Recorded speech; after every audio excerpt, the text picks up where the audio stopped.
એક વિડીયો મેં જોઈ છે અબ્રોડની, out of country, like that અમેરિકાની છે.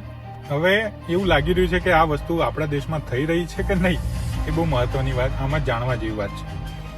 બધાને ખબર હશે એક સુપરસ્ટાર છે રોક કરી, કે જે બોલિવૂડના એક્ટરો તો ખરા, પણ એના કરતા હોલિવૂડના એક્ટરોનું એક લેવલ છે બધી કન્ટ્રીઓની અંદર.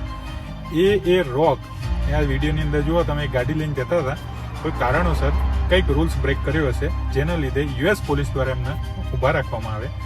એમના દ્વારા ઊભું રહીને યુએસ પોલીસે જે એક્શન લીધી, જે ચલણ આપવાનું તે આપ્યું, લીધું, એમને ભરવાનું તો એ ભર્યું, બધી પ્રોસેસ એને એઝ અ નોર્મલ માણસ તરીકે પોલીસ જોડે રહીને પૂરી કરી. આ જ વસ્તુ જો આપણા ઇન્ડિયાની અંદર, ધારો કે વિરાટ કોહલી અથવા તો કોઈ બી સેલિબ્રિટી હોય, એ જ ધારો કે એને પોલીસ દ્વારા કોઈ ઊભું રાખવામાં આવ્યા હોય, તો આવું સિચ્યુએશન બને. હવે એ તો ઠીક છે સેલિબ્રિટીઓ તો, પણ આપણા ત્યાં કોઈ સ્થાનિક બિલ્ડર ગ્રુપના કોઈ છોકરા હોય ને, તો બી એ લોકોને પોલીસ ઊભી રાખતા 10 વાર વિચાર કરી રહી છે. એના સિવાય હું માનું છું કે ધારો કે કોઈ હેવી ગાડી હોય ને, હેવી ગાડી લાઈક દેટ મોંઘી ગાડીઓ, એને ઊભી રાખવા માટે પોલીસ 10 વાર વિચાર કરે કે કંઈ મળવાનું છે નહીં આમાંથી, કોઈકની ઓળખાણ આપશે, જેથી અમારે છોડવો પડશે આને. તો હું એવું માનું છું કે આ જ રૂલ્સ અને રેગ્યુલેશન જો ઇન્ડિયાની અંદર રહે ને, તો હું માનું છું ક્યાંક ને ક્યાંક હજુ ઇન્ડિયા જે દિશામાં આગળ વધવા પ્રયત્ન કરી રહ્યું છે, એ દિશાથી 100% આગળ વધશે. એનું બેસ્ટ એક્ઝામ્પલ ધ રોક દ્વારા આપણને મળવામાં આવ્યું છે. ધ રોકને બધા ઓળખે જ છે, એક શું સેલિબ્રિટી છે વર્લ્ડની અંદર.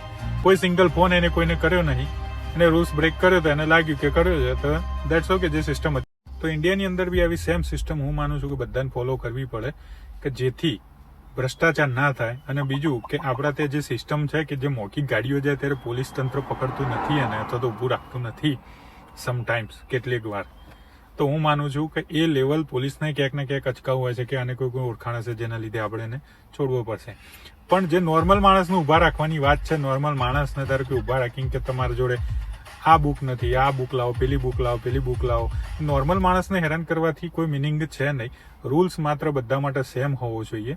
લાઈક દેટ જે રીતના અમેરિકામાં ધ રોક જોડે સિચ્યુએશન બની, એવી જ સિચ્યુએશન હું માનું છું કે આપણા ઇન્ડિયાની અંદર દરેક સેલિબ્રિટી અને નોર્મલ માણસ જોડે પણ આ જ રૂલ્સ અને રેગ્યુલેશનથી આગળ વધવું જોઈએ. તો તમને શું લાગે છે, ઇન્ડિયાને આ દિશામાં પગલું ભરવું જોઈએ કે ના ભરવું જોઈએ, કે દરેક રૂલ્સ દરેક નોર્મલ માટે સેમ જ હોવા જોઈએ, ચાહે કોઈ સેલિબ્રિટી હોય કે પછી નોર્મલ માણસ હોય?